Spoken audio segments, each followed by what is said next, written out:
SIR पर ममता बनर्जी की धमकी को लेकर के चुनाव आयोग सख्त। चुनाव आयोग का बड़ा एक्शन, मंगाई ममता बनर्जी की वीडियो क्लिप। एसआईआर पर भड़के कोलकाता के मौलाना शफीक काजमी। मौलाना बोले, बिहार एसआईआर में अल्पसंख्यकों को निशाना बनाया गया। बिहार में हुए एसआईआर को लेकर के अभी भी सियासी घमासान का सिलसिला जारी है। भले ही बिहार में चुनाव की तारीखों का ऐलान कर दिया गया हो, लेकिन इन सब के बीच में अब ये खबर सामने आ रही है कि जल्द ही एसआईआर की प्रक्रिया पश्चिम बंगाल समेत पूरे देश भर में होगी। अब इसी एसआईआर को लेकर के पहले तो ममता बनर्जी ने चुनाव आयोग और साथ ही मोदी सरकार को धमकी दी कि आग से मत खेलो, मैं पश्चिम बंगाल में एसआईआर नहीं होने दूंगी। तो वहीं दूसरी ओर अब कोलकाता के मौलाना मोहम्मद शफीक काजमी ने ये कह दिया कि जो एसआईआर बिहार में हुआ है उसके वोटर लिस्ट में जानबूझ करके अल्पसंख्यकों को निशाना बनाया गया और खास तौर से उनके नाम काटे गए हैं। चुनाव आयोग अगर एसआईआर करवाता है तो ये प्रक्रिया ठीक है और ये करने का अधिकार भी है, लेकिन किसी को इस तरीके से परेशान नहीं किया जाना चाहिए। तो वहीं दूसरी ओर आपको बता दें कि पिछले दिनों ममता बनर्जी ने एसआईआर को लेकर के चुनाव आयोग और केंद्र की मोदी सरकार को धमकी भरे लहजे में ये कहा था कि वो पश्चिम बंगाल में एसआईआर नहीं होने देंगी और अगर एसआईआर यहां पर होता है तो इसके परिणाम भयावह हो सकते हैं। इतना ही नहीं, ममता बनर्जी ने यह तक कहा था कि मैं बीजेपी को चेतावनी देती हूं कि आग से ना खेलो। अब उनके इस बयान को लेकर के चुनाव आयोग ने सख्त कदम उठाया है। दरअसल आपको बता दें कि चुनाव आयोग ने ममता बनर्जी के इस बयान की वीडियो क्लिप मंगवाई है। वहीं दूसरी ओर बात अगर हम मौलाना शफीक काजमी की करें तो आपको बता दें कि एसआईआर को लेकर के कोलकाता के नखोदा मस्जिद के इमाम मौलाना मोहम्मद शफीक काजमी ने कहा कि चुनाव आयुक्त को हर 10 साल में वोटर लिस्ट में संशोधन करने का अधिकार है और ये सही भी है। बहुत से लोग मर जाते हैं या दूसरे राज्यों या शहरों में शिफ्ट हो जाते हैं, लेकिन एसआईआर के नाम पर लोगों को परेशान नहीं किया जाना चाहिए। सूची में संशोधन किया जाना चाहिए और लोगों को जीवन प्रमाण पत्र जारी किया जाना चाहिए, जिससे न केवल लोगों को बल्कि सरकार को भी आसानी होगी। बिहार में जिस तरीके से मतदाता सूची से नाम हटाए गए वो निंदनीय है। केवल अल्पसंख्यकों को निशाना बनाया गया और उनके नाम हटाए गए हैं। ये भेदभाव ठीक नहीं है। आप भी सुनिए क्या कुछ मौलाना ने कहा। देखिए, इस सिलसिले में मैं एक बात कहना चाहता हूँ कि जो इलेक्शन कमिश्नर हैं उनको राइट है हर 10 साल के बाद वो वोटर लिस्ट पे नज़रसानी करने का। ये नज़रसानी होना भी चाहिए। इस 10 साल के बीच में बहुत सारे लोग इंतकाल कर गए, उनकी मौत हो गई या कहीं माइग्रेट कर गए, चले गए। उसमें बहुत सारी जगह ऐसा भी होता है कि कोई एक शहर से दूसरे शहर चले गया, एक स्टेट से दूसरे स्टेट चला गया, तो वो उनको हक है, उनको करना चाहिए। वो करते हैं तो करें, लेकिन एसआईआर के नाम पर देश की जनता को हरासमेंट नहीं होना चाहिए, करना चाहिए, उनको परेशान नहीं करना चाहिए।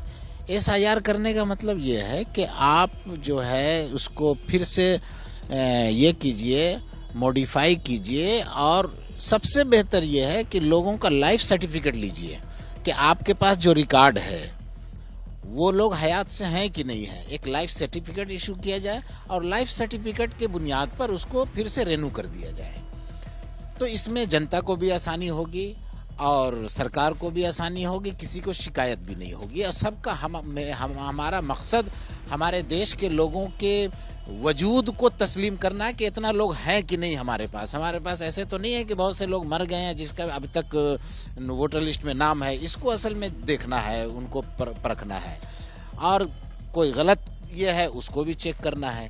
तो लाइफ सर्टिफिकेट होनी चाहिए और हमारे जो ऑफिसरान हैं वो उनको देख करके समझ करके उसके बाद उसके हिसाब से उसको ओके कर देना चाहिए। जनता का भी काम हो गया, सरकार का भी काम हो गया और देश के लोग भी इत्मीनान का सांस लेने लगे और इस पर किसी को पॉलिटिक्स करने का भी मौका नहीं मिला।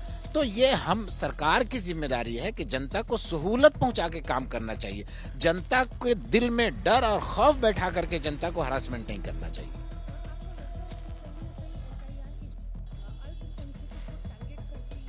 देखिए, जिस तरह से बिहार में वोटर लिस्ट से नाम काटा गया है ये बहुत दुख की बात है और इसमें ज़्यादातर जो टारगेट किया गया है वो अल्पसंख्यक को ही किया गया है। तो तो ये दुख की बात है। ये भेदभाव ठीक नहीं है।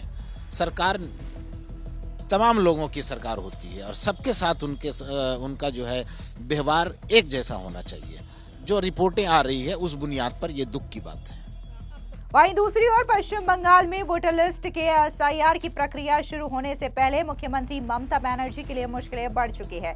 उनके धमकी भरे बयान को लेकर के भारतीय निर्वाचन आयोग ने गंभीरता से संज्ञान लिया। राज्य बीजेपी ने आरोप लगाया कि मुख्यमंत्री ने पश्चिम बंगाल के मुख्य निर्वाचन अधिकारी मनोज अग्रवाल को सार्वजनिक रूप से धमकी दी है। बीजेपी की शिकायत मिलने के बाद चुनाव आयोग ने रविवार शाम तक ममता बनर्जी की उस वीडियो की मांग की है जिसमें उन्होंने इलेक्शन कमीशन के ऑफिसर के खिलाफ कथित तौर पर आपत्तिजनक टिप्पणी की थी।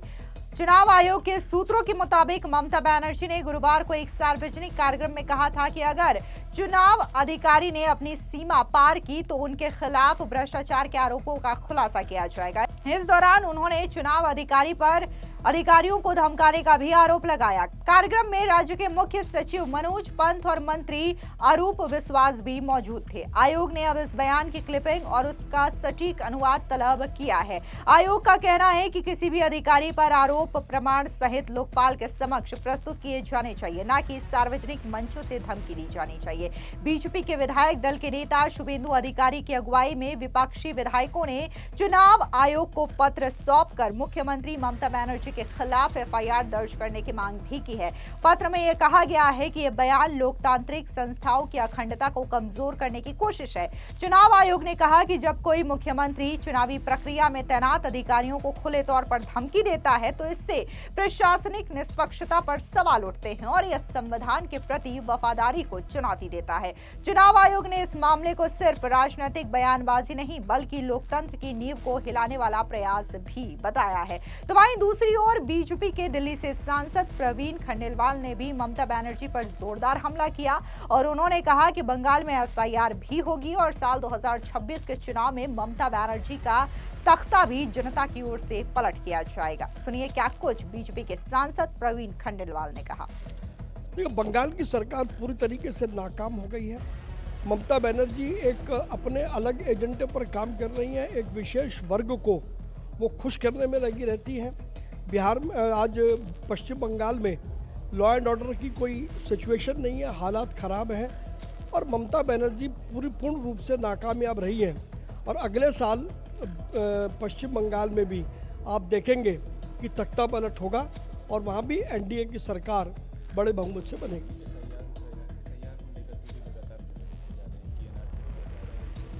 देखिए, एसआईआर पर सुप्रीम कोर्ट ने भी कहा कि ये चुनाव आयोग का अधिकार है और देश का कोई भी नागरिक क्या इस बात को स्वीकार करेगा कि जो लोग मर गए, जिन लोगों के डबल वोट है या जो अवैध रूप से भारत में रह रहे हैं वो भारत के नागरिक बने।